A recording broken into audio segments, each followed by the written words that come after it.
अकबर बीरबल और जादुई गधे की कहानी मैजिकल डोंकी स्टोरी फरवरी 5, 2021 द्वारा लिखित रीपिंद्र।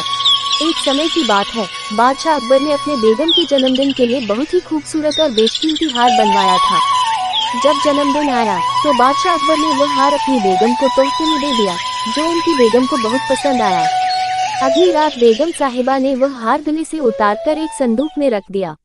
जब इस बात को कई दिन गुजर गए तो एक दिन बेगम साहिबा ने हार पहनने के लिए संदूक खोला, लेकिन हार कहीं नहीं मिला। इससे वह बहुत उदास हो गई और इस बारे में बादशाह अकबर को बताया। इस बारे में पता चलते ही बादशाह अकबर ने अपने सैनिकों को हार ढूंढने का आदेश दिया, लेकिन हार कहीं नहीं मिला। इससे अकबर को यकीन हो गया कि बेगम का हार चोरी हो गया है। Close player. फिर अकबर ने बीरबल को महल में आने के लिए बुलावा भेजा। जब बीरबल आया तो अकबर ने सारी बात बताई और हार को खोज निकालने की जिम्मेदारी उसे सौंप दी। बीरबल ने समय व्यर्थ किए बिना ही राजमहल में काम करने वाले सभी लोगों को दरबार में आने के लिए संदेश भिजवाया। थोड़ी ही देर में दरबार लग गया। दरबार में अकबर और बेगम सहित सभी काम करने वाले हाजिर थे, लेकिन बीरबल दरबार में नहीं था। सभी बीरबल का इंतजार कर ही रहे थे कि तभी बीरबल एक गधा लेकर राज दरबार में पहुंच जाता है। देर से दरबार में आने के लिए बीरबल बादशाह अकबर से माफी मांगता है। सभी सोचने लगते हैं कि बीरबल गधे को लेकर राज दरबार में क्यों आया है।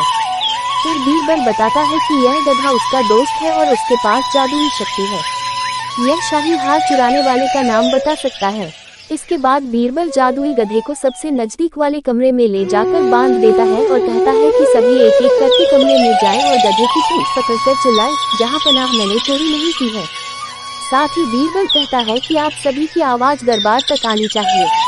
सभी की पूंछ पकड़कर चिल्लाने के बाद आखिर में गधा बताएगा कि चोरी किसने की है। इसके बाद सभी कमरे के बाहर एक लाइन में खड़े हो गए और एक एक करके सभी ने कमरे में जाना शुरू कर दिया। जो भी कमरे के अंदर जाता तो पूंछ पकड़कर चिल्लाना शुरू कर देता, जहां पनाह मैंने चोरी नहीं की है। जब सभी का नंबर आ जाता है तो अंत में बीरबल कमरे में जाता है और कुछ देर बाद कमरे से बाहर आ जाता है। फिर बीरबल सभी काम करने वालों के पास जाकर उन्हें दोनों हाथ सामने करने को बोलता है और एक एक करके सभी के हाथ सूंघने लगता है।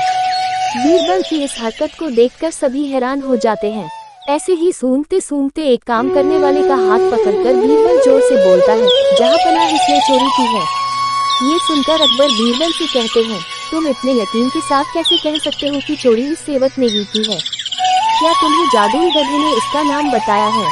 तब बीरबल बोलता है, जहां पनाह यह गधा जादुई नहीं है, यह बाकी गधों की तरह साधारण ही है। बस मैंने इस गधे की पूंछ पर एक खास तरह का इत्र लगाया है।